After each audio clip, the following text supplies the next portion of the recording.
Before rifles, before steel armor, before knights ruled the battlefield, terror often arrived on four legs. Not in the Roman arena, not in the deserts of Persia, but across the frozen coasts of the north. A shadow moved silently through snow and smoke, faster than a horse, stronger than an ordinary wolf, and loyal only to one tribe, the Vikings. This was no ordinary animal. This was the Ulfhundr, the legendary Viking war wolf, trained to guard, hunt, fight, and kill for the Norse warriors. A creature so feared that medieval chronicles refused to describe it in detail, as if mentioning its name would summon it.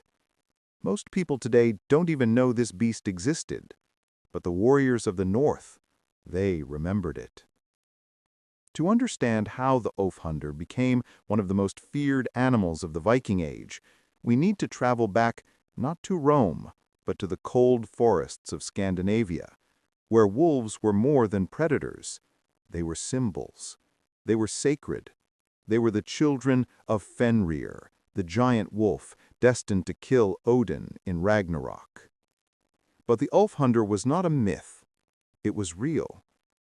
Unlike Roman war dogs bred for discipline, the Norse Ulfhundr was shaped by survival. Viking villages lived in harsh winters, surrounded by bears, wolves, and rival clans.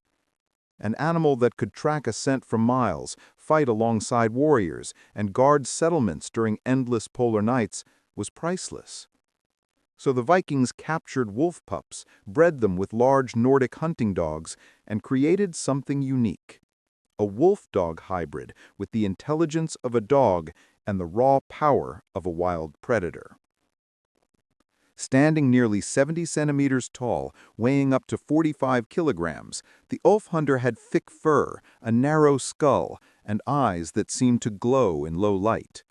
It didn't bark like ordinary dogs. It growled, silently, deeply, like the forest itself was warning you. By the 9th century, the Ulfhundr became a key part of Norse raids. These animals guarded longships at night, tracked enemies through forests, and during raids, they were unleashed first. Imagine the scene. Monks praying in a silent monastery. Suddenly, a howl pierces the night.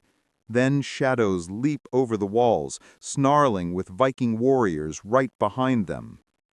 At the siege of Paris in 885 AD, Frankish records mention wolf-like dogs charging ahead of the Norsemen, biting horses, dragging down foot soldiers, and causing chaos long before the Vikings themselves entered the battlefield.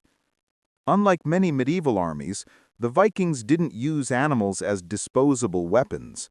The Ulfhundr slept beside the warriors, shared their food, and guarded their children. They were family, and sometimes the last line of defense during winter starvation. Their intelligence was legendary. They could follow blood trails across snow, detect ambushes, and even recognize the smell of foreign tribes. Many Viking sagas mention warriors being buried with their Ulfhundr, believing the beast would guide them to Valhalla. But as Europe modernized, forests shrank. Wolves were hunted, and hybrid breeding became forbidden by Christian rulers who feared these demonic beasts. Slowly, the Ulfhundr disappeared, not because it was weak, but because the world around it changed. Yet traces remain.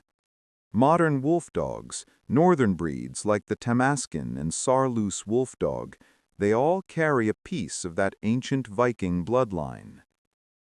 So now that you know the story of the forgotten wolf of the North, doesn't the Ulfhundr deserve a place among the greatest war animals in history?